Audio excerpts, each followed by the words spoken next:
Western Park made me feel happy, excited, and helped me to learn a lot. And I saw objects from the past in Egypt. My favourite thing in there was the mummies, because I've never seen one before. There were loads of writing on it, and I think they were called hieroglyphics. I like dressing up, that was a lot of fun, and reading the books, that was good as well.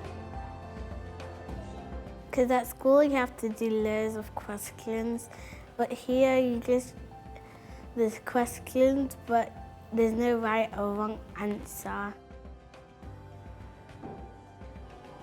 Every time I come, there's something new. It's a fun way to learn outside of school.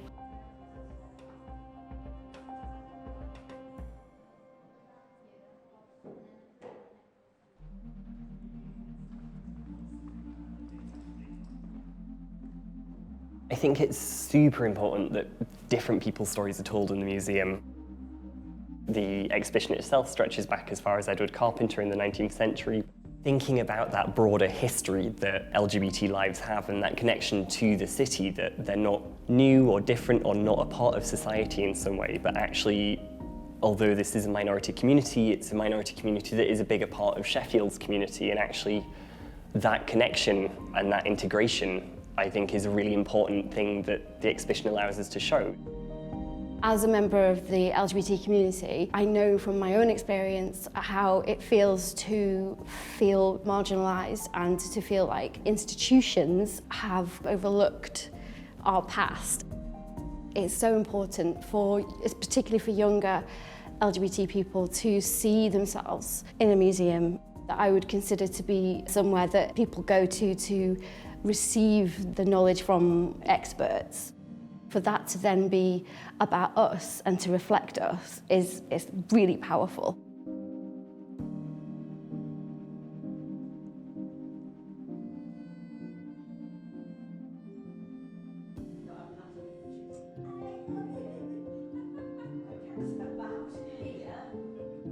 The museum have been incredibly generous in allowing us to have the space for free. And that's really important because otherwise we wouldn't be visible.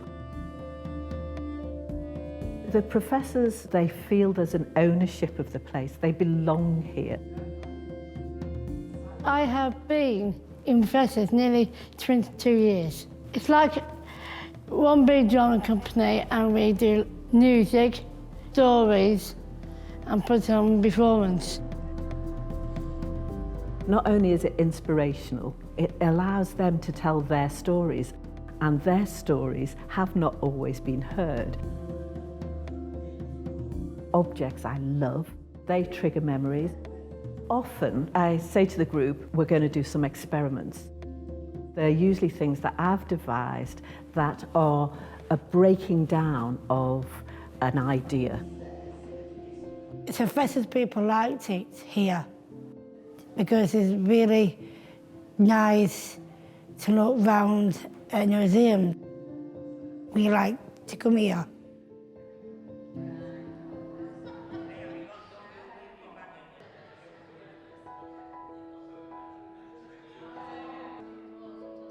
I'm a primary care for my wife, Patricia. She's had Alzheimer's for over 12 years now.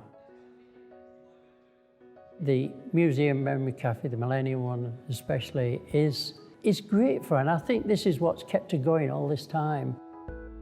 It stimulates Pat, it gets her mind working. She'll remark on the odd things over and over again of her childhood, and she'll talk about it for the rest of the day. My kids say to me, "You're doing too much going to all these here cafes."